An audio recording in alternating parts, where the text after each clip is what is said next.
Hello friends, स्वागत है आपका डॉक्टर AR यूट्यूब चैनल में। आशा है सब लोग सुरक्षित होंगे। आज का हमारा टॉपिक है भारतीय संविधान के वैचारिक आधार, जिसकी प्रस्तावना, मौलिक अधिकार और कर्तव्य तथा नीति निर्देशक सिद्धांत के बारे में हमने काफ़ी सारे क्वेश्चंस देखे हैं। अब तक में अभी 2 वीडियोस हमने डाल चुके हैं। अभी ये तीसरा वीडियो है, इसके बाद भी एक वीडियो आएगा, तब ये टॉपिक कंप्लीट होगा। तो चलिए देखते हैं और देखते रहिए यूट्यूब चैनल और बने रहिए हमारे साथ। ज़्यादा से ज़्यादा MCQ क्वेश्चन याद करने की कोशिश कीजिए, क्योंकि नेट स्लेट और कोई भी एक कंपटीशन की आप एग्ज़ाम दे रहे हैं तो उसमें MCQ क्वेश्चन ही आने हैं। तो चलिए स्टार्ट करते हैं। वीडियो को लाइक, शेयर, सपोर्ट करना न भूलें। Thank you very much. सामाजिक और आर्थिक परिवर्तन के साधन के रूप में संविधान, संवैधानिक संशोधन और पुनरावलोकन। संविधान के किस अनुच्छेद में संशोधन प्रक्रिया का उल्लेख किया गया है? तो अनुच्छेद 368 में संविधान के अनुच्छेद 368 में संविधान संशोधन प्रक्रिया का उल्लेख किया गया है। संशोधन कुल कितने प्रकार के से किया जाता है? तो कुल 3 प्रकार से संशोधन होता है। संविधानिक संशोधन प्रक्रिया का उल्लेख संविधान के किस भाग में है? तो भाग 20 में है संविधानिक संशोधन प्रक्रिया का उल्लेख। संविधान के अधिकांश अनुच्छेदों को साधारण बहुमति से संशोधित किया जाता है। सबसे ज्यादा अधिकांश अनुच्छेद जो होते हैं उसमें परिवर्तन करने के लिए साधारण बहुमति की जरूरत होती है। 3 प्रकार से संविधान संशोधन में जो परिवर्तन हो सकते हैं वो 3 प्रकार ये है: साधारण बहुमति से, 2/3 बहुमति तथा राज्य का अनुमोदन से, और 2/3 बहुमति द्वारा। यह तीनों प्रक्रियाओं से संविधान में संशोधन किया जा सकता है, और अधिकांश संशोधन जो है वो साधारण बहुमति से होता है। किस संविधान संशोधन को लघु संविधान के नाम से भी जाना जाता है? तो 42वां संविधान संशोधन जो है उसको लघु संविधान संशोधन के नाम से, लघु संविधान के नाम से भी जाना जाता है, क्योंकि 42वें संविधान में बहुत कुछ जोड़ा गया था, बहुत इंपॉर्टेंट था ये 42वां संविधान संशोधन, तो इसीलिए इसको लघु संविधान के नाम से भी जाना जाता है। भारत के इतिहास में इतना बड़ा संशोधन और इतना सारा परिवर्तन 42वें संविधान संशोधन में ही हुआ है, इसीलिए उसको लघु संविधान संशोधन के नाम से भी जाना जाता है। याद रहेगा ना? चलिए नेक्स्ट लेते हैं। निम्न में से किस केस में यह माना गया है कि संसद को मूल अधिकारों में कभी कमी या समाप्त करने का अधिकार नहीं है? संसद को मूल अधिकार को कम करने का या फिर उसको समाप्त करने का अधिकार नहीं है। यह किस अनुच्छेद में दिया गया है? तो यह एक केस आया था जिसमें गोलकनाथ बनाम पंजाब राज्य का यह केस था। 1967 को आया था यह केस, और उसमें कोर्ट ने यह निर्णय दिया था कि संसद को मूल अधिकारों में कभी भी उसको परिवर्तन करने का या फिर उसको समाप्त करने का कोई हक नहीं है। अगर किसी नागरिक का वो मूल अधिकार हनन हो रहा है, कोर्ट के माध्यम से वो अपना केस लड़ सकता है, और अगर उसके मूल अधिकारों का हनन हुआ है तो जिसने भी हनन किया है, कोई भी सरकार ने अगर हनन किया है तो उसको दंड दिया जाएगा या फिर उसको न्याय दिया जाएगा। जो भी पीड़ित है उसको न्याय मिलेगा। तो सरकार के संसद जो है सारी चीजों को परिवर्तन करने का हक रखती है। 2/3 की बहुमति से, साधारण बहुमति से, वो तीनों हमने प्रोसेस आपको बताई।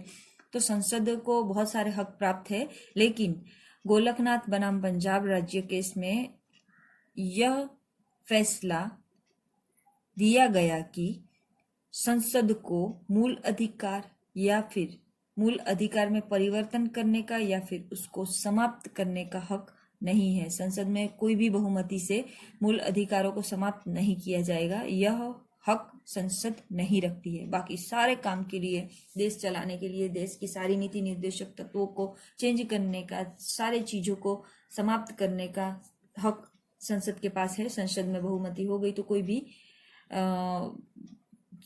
भी बात है वो पारित हो सकती है, लेकिन नागरिकों के मूल अधिकार जो है उसको समाप्त करने का या फिर उसमें परिवर्तन करने का हक संसद को नहीं दिया गया है।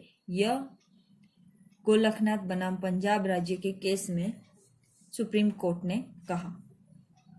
नेक्स्ट, कौन से संविधान संशोधन द्वारा छत्तीसगढ़ उत्तरांचल और झारखंड राज्य का निर्माण किया गया। तो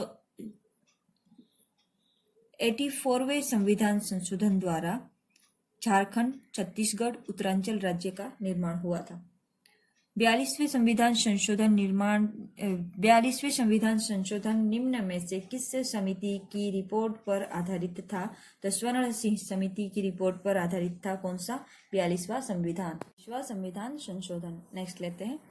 52वां संविधान संशोधन संबंधित है, किससे संबंधित है? तो दल बदल पर कानून रोक से संबंधित है 52वां संविधान संशोधन।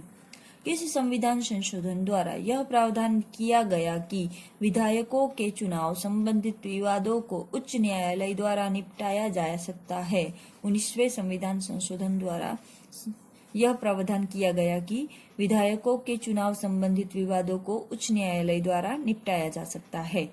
नेक्स्ट, बहुत ही इम्पोर्टेंट ये सारे संशोधन और संविधान के जितने भी ये नीति निर्देशक तत्व के जो क्रम है और जो संविधान संशोधन हुए हैं वो सारे संशोधन बहुत ही इम्पोर्टेंट है। इसमें से 1-2 मार्क के हमेशा पूछे जाते हैं, इसीलिए ये जो संविधान संशोधन है उन पे खास ध्यान रखिए, क्योंकि इसमें से 1-2 मार्क का तो निकलेगा ही निकलेगा। इसीलिए इसको अगर आपने इतना रट लिया, 2-3 पेज ही है जिसमें संविधान संशोधनों के बारे में बताया गया है, तो इतना आपने याद रख लिया। बार बार इसको सुनिए ताकि आपको याद रहे। इतना याद रह गया तो 3-4 मार्क तो आपका ऐसे ही सोल्व हो गया, क्योंकि ये सारे संविधान संशोधन इम्पोर्टेंट है। इसीलिए इसमें से पूछे जाते हैं कि बच्चों को, मतलब कि स्टूडेंट्स को इसमें संविधान संशोधन के बारे में पता है कि नहीं है।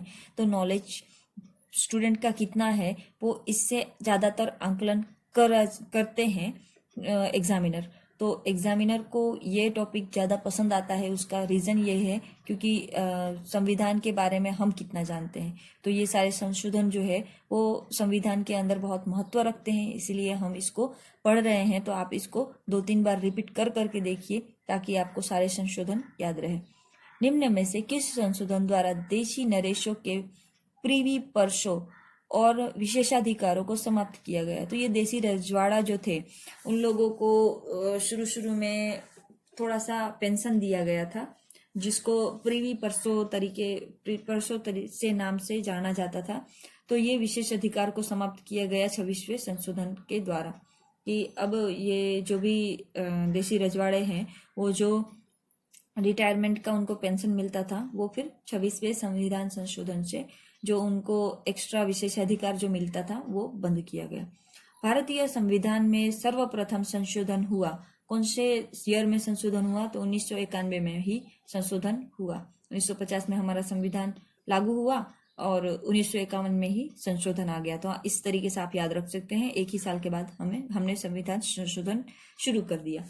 राष्ट्रपति के निर्वाचक मंडल में दिल्ली तथा पौंडीचेरी की विधानसभाओं के सदस्यों को 70वें संशोधन द्वारा शामिल किया गया। 70वें संशोधन द्वारा शामिल किया गया। बहुत ही इंपॉर्टेंट ये सारे क्वेश्चन हैं, तो प्लीज ध्यान देके इसको पढ़िएगा, ध्यान देके इसको समझिए और ज्यादा से ज्यादा इसको रिपीट करके सुनिए ताकि आपको ये याद रहे। मैं हर एक क्वेश्चन पढ़ती जा रही हूँ और ये याद करती जा रही हूँ कि ये बहुत इंपॉर्टेंट है। राष्ट्रपति के निर्वाचन मंडल में दिल्ली तथा पौंडीचेरी की विधानसभाओं के सदस्यों को 17वें द्वारा शामिल किया गया। 70वें संविधान संशोधन द्वारा शामिल किया गया। किसको? निर्वाचक मंडल में दिल्ली तथा पौंडीचेरी के विधानसभा के सदस्यों को 17वें संविधान संशोधन द्वारा शामिल किया गया।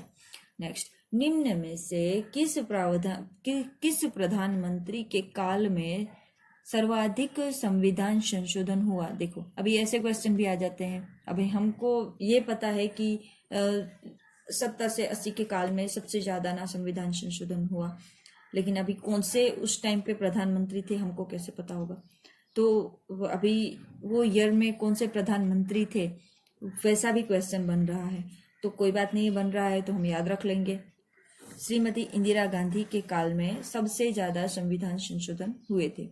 73वां संविधान संशोधन संबंधित है, किससे संबंधित है? पंचायती राज व्यवस्था से 73वां संविधान संशोधन संबंधित है। 74वां संविधान संशोधन संबंधित है किससे? नगर पालिकाओं से संबंधित है। 73 और 74 ये दोनों एक दूसरे के साथ में सम्मिलित ही है। 73वां संविधान आया ग्राम पंचायत के लिए, पंचायती राज व्यवस्था के लिए, जिसमें 3 स्तर है, ग्राम पंचायत, जिला पंचायत और तालुका पंचायत। ये 3 स्तर जो है वो 73वां संविधान संशोधन से संबंधित है।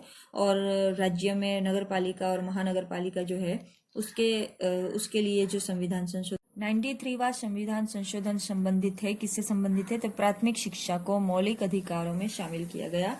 93 नंबर के संविधान संशोधन से शिक्षा को संविधान मौलिक अधिकारों में शामिल किया गया। पहले हमारे मौलिक अधिकार जो थे उसमें शिक्षा नहीं शामिल था, लेकिन फिर मौलिक अधिकार में प्राथमिक शिक्षा को मौलिक अधिकारों में शामिल किया गया। नेक्स्ट देखते हैं, किस संविधान संशोधन में दिल्ली का नाम राष्ट्रीय राजधानी क्षेत्र किया गया? तो देखिए बहुत ही इंपॉर्टेंट है, किस संविधान संशोधन में दिल्ली का नाम राष्ट्रीय राजधानी क्षेत्र किया गया? तो 69वें संविधान संशोधन में दिल्ली का नाम राष्ट्रीय राजधानी क्षेत्र किया गया। नेक्स्ट, किस संशोधन में यह प्रावधान किया गया कि अरुणाचल प्रदेश की पंचायतों में अनुसूचित जातियों के लिए आरक्षण की आवश्यकता नहीं है? तो 83वां संविधान संशोधन में यह प्रावधान किया गया कि अरुणाचल प्रदेश की पंचायत में अनुसूचित जातियों की आरक्षण की आवश्यकता नहीं है। किस संशोधन द्वारा अनुसूचित जाति और जनजाति को संवैधानिक दर्जा प्रदान किया गया? तो 65वें संविधान संशोधन में अनुसूचित जाति और जनजाति को संवैधानिक दर्जा मिला। किस संशोधन द्वारा पंचायतों को संवैधानिक दर्जा दिया गया? तो 73वां संविधान संशोधन द्वारा पंचायती राज को संवैधानिक दर्जा मिला। निम्न में से किस संशोधन द्वारा गोवा, दमन तथा दीव को भारत का अंग बनाया गया? तो 12वें संविधान संशोधन द्वारा गोवा, दीव, दमन को भारत का अंग बनाया गया। किस संशोधन द्वारा लोकसभा के सदस्यों की संख्या 545 निर्धारित की गई? तो 545 भारत के सभी लोकसभा के सदस्य निर्धारित हुए 31वें संविधान संशोधन द्वारा। नेक्स्ट, निम्न में से किस संविधान संशोधन में मताधिकार की न्यूनतम आयु 21 वर्ष से घटाकर 18 वर्ष की गई? तो 61वें संविधान संशोधन द्वारा भारत में पहले मताधिकार की आयु कब प्राप्त होती थी? तो 21 साल के होने के बाद मताधिकार हमको प्राप्त होता था, लेकिन 61वां संविधान संशोधन जब आया तब हम 21 वर्ष को घटाकर 18 वर्ष मतदान की आयु कर दी गई। नेक्स्ट, नगर पालिका से संबंधित 74वां संविधान संशोधन कब लागू किया गया? तो 1 जून 1993 को लागू किया गया नगर पालिका से संबंधित 74वां संविधान संशोधन। नेक्स्ट, निम्न में से किस संविधान संशोधन द्वारा प्राथमिक स्तर की शिक्षा को मौलिक अधिकारों में शामिल किया गया? तो 93वें संविधान संशोधन से प्राथमिक स्तर की शिक्षा को मौलिक अधिकारों में शामिल किया गया। गोपाल बनाम मद्रास राज्य के मामले में निवारक निरोध अधिनियम के किस खंड को असंवैधानिक घोषित किया गया? जो 14वें खंड घ को असंवैधानिक घोषित किया गया था गोपाल बनाम मद्रास राज्य के मामले में। नेक्स्ट, भारतीय सर्वोच्च न्यायालय की कल्पना एक अतिरिक्त विधान निर्माता के रूप में नहीं की गई, अपितु एक ऐसे निकाय के रूप में की गई है जिसे अभिव्यक्त कानून को लागू करना है। अभिव्यक्त कानून को लागू करना है। तो ये एलेक्जेंड्रोविच का कथन है कि भारतीय सर्वोच्च न्यायालय की कल्पना एक अतिरिक्त विधान निर्माता के रूप में नहीं की गई, अपितु एक ऐसे निकाय के रूप में की गई है जिसे अभिव्यक्त कानून को लागू करना है। नेक्स्ट, निम्न में से किस विवाद में सर्वोच्च न्यायालय ने प्रेस की स्वतंत्रता का समर्थन किया और कहा कि सामान्य शांतिकालीन स्थिति में प्रेस को नियंत्रित करना अनुचित है? तो यह ब्रांजिल भूषण बनाम दिल्ली के केस में यह कहा गया था कि प्रेस की स्वतंत्रता जो है उसको आप हटा नहीं सकते हैं, उसको आप सीमित नहीं कर सकते हैं, प्रेस स्वतंत्र है। नेक्स्ट, भारतीय संविधान के किस अनुच्छेद में न्याय पुनरावलोकन के सिद्धांत का वर्णन किया गया है? तो यह संविधान इस विषय में मौन है। संविधान इस विषय में मौन है कि भारतीय संविधान के किस अनुच्छेद में न्यायिक पुनरावलोकन के सिद्धांत का वर्णन किया गया है। नेक्स्ट, न्यायिक पुनरावलोकन के सिद्धांत का उद्भव कहाँ से माना जाता है? तो अमेरिका से माना जाता है न्यायिक पुनरावलोकन का सिद्धांत का जो उद्भव है उसको। नेक्स्ट, ऐसे मामले में जहां संविधान की व्यवस्था का प्रश्न निहित है, सर्वोच्च न्यायालय में अपील की जा सकती है। संविधान के किस अनुच्छेद में यह प्रावधान है? तो 132वें संविधान के अनुच्छेद में यह प्रावधान है।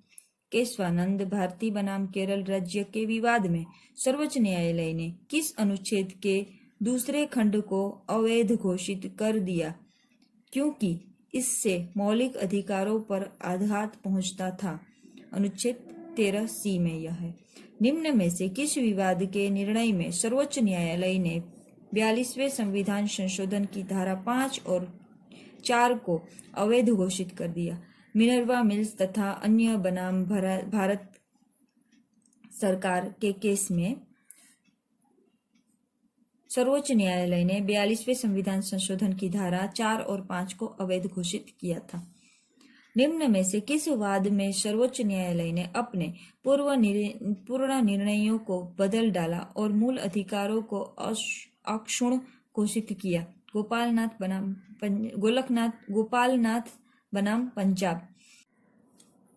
न्यायिक पुनरावलोकन का अर्थ न्यायालयों की उस शक्ति से है जो उन्हें अपने न्याय क्षेत्र के अंतर्गत लागू होने वाले व्यवस्थापिका के कानून की वैधता का निर्णय देने के संबंध में तथा कानूनों को लागू करने के संबंध में प्राप्त है, जिन्हें वे अवैध और व्यर्थ समझे। यह निम्न में से किसका कथन है? तो कार्विन का यह कथन है कि न्यायिक पुनरावलोकन का अर्थ न्यायालयों की उस शक्तियों से है जो उन्हें अपने न्याय क्षेत्र के अंतर्गत लागू होने वाले व्यवस्थापिका के कानून की वैधता का निर्णय देने के संबंध में तथा कानूनों को लागू करने के संबंध में प्राप्त है, जिन्हें अवैध और व्यर्थ समझे। नेक्स्ट, निम्न में से किस संविधान संशोधन द्वारा सर्वोच्च न्यायालय की पुनरावलोकन की शक्ति को समाप्त कर दिया गया था? तो 42वें संविधान संशोधन के द्वारा सर्वोच्च न्यायालय की पुनरावलोकन की शक्ति को समाप्त कर दिया गया था। नेक्स्ट, निम्न में से किस निर्णय में सर्वोच्च न्यायालय ने यह स्वीकार किया कि संविधान के अनुच्छेद 368 के अंतर्गत मूल अधिकारों में संशोधन भी सम्मिलित है? तो यह उपरोक्त सभी केस में बना था कि संविधान संशोधन अनुच्छेद 368 के तहत अंतर्गत मूल अधिकारों में सम्मिलित है। मूल अधिकारों को भी सम्मिलित कर दिया गया। सर्वोच्च न्यायालय ने यह स्वीकार किया कि संविधान संशोधन के द्वारा अनुच्छेद 368 के अंतर्गत मूल अधिकारों में भी संशोधन सम्मिलित है, मूल अधिकारों में भी संशोधन हो सकता है। यह तीनों केस में बताया गया था, जिसमें ए आता है शंकरी प्रसाद बनाम भारत संघ 1952, सज्जन सिंह बनाम राजस्थान राज्य और केशवानंद भारती बनाम केरल राज्य। यह तीनों इसमें समाविष्ट है।